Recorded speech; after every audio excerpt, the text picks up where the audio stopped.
तो नमस्ते दोस्तों, रउरा लोग के स्वागत बा हम इ चैनल भोजपुरी गाना 111 पर। तो आशा करतनी रउरा सब अच्छा और स्वस्थ होगे।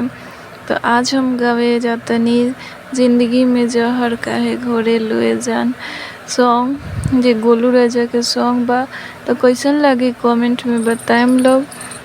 और चैनल के अभी तक सब्सक्राइब नहीं किए लोग तो प्लीज़ सब्सक्राइब करी लोग, बेल आइकन के दबावल मत भूली लोग। वीडियो अच्छा लगी तो लाइक कमेंट शेयर ज़रूर करें लोग, और ज़्यादा से ज़्यादा अपन दोस्ते के पास भेजें लोग, जाके वो लोग गाना सुन पाए। तो चलिए बनल रही हमरा साथे, स्टार्ट करते नहीं गाना।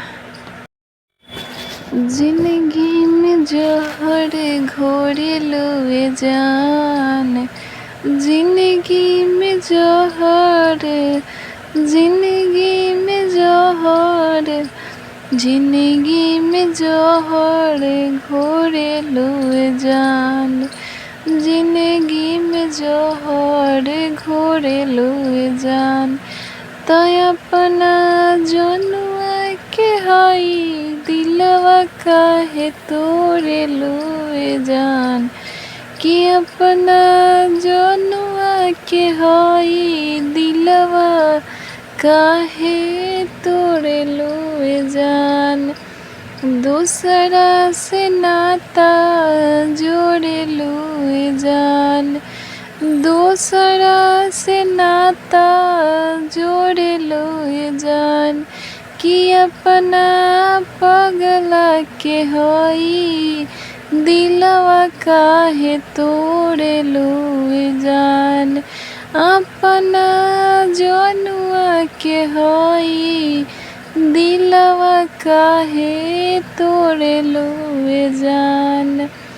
कौनी कारण तू करे लो बेवफाई, पूछला पगला झूठो साचो देवेलो सफाई।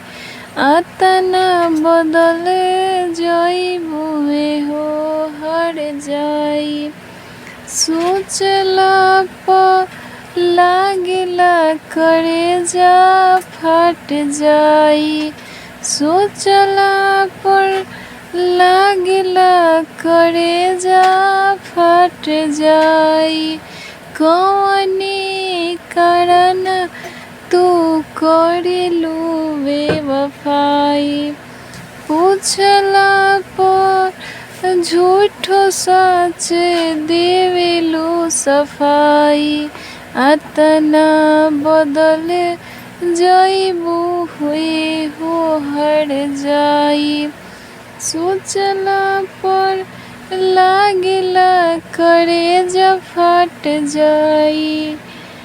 दूसरा के ओढ़नी ओढ़े लुए जान, दूसरा के ओढ़नी, दूसरा के ओढ़नी, हाँ दूसरा के ओढ़नी ओढ़े लुए जान, कि अपना जनुआ के हई दिलवा काहे तोड़े लुए जान।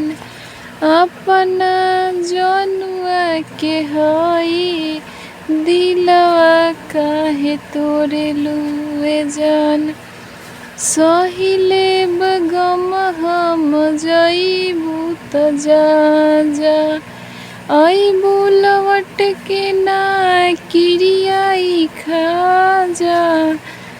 तोहरा के यार त हजार मिल जाई है, फोन के सबसे अच्छे ऑफर जिंदगी में फिर नहीं आई है गोलू राजा, जिंदगी में फिर नहीं आई है गोलू राजा। सहिले बगम हम जाइबू त जा जा, आइबू लौट के ना किरियाई खा जा। तोहरा के यार तो हजार मिल जाई है, जिंदगी में फिर नहीं आई है गोलू राजा।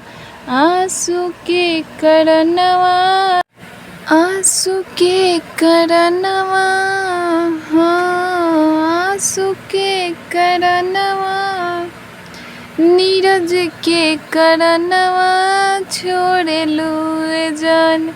कि अपना जनुआ के हई दिलवा काहे तोड़े लुए जान।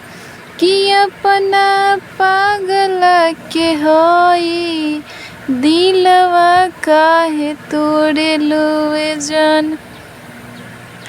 तो आशा करतनी रउरा सबके गाना अच्छा लगल होई। जिंदगी में जहर काहे घोड़े लुए जान, जौन गाना गइले बड़न गोलू राजा। तो रउरा सबके पसंद आइल होई आशा करतनी। बनल रहे हमरा साथे, मिलतनी नेक्स्ट वीडियो में। तब तक खातिर जय श्री राम दोस्तों।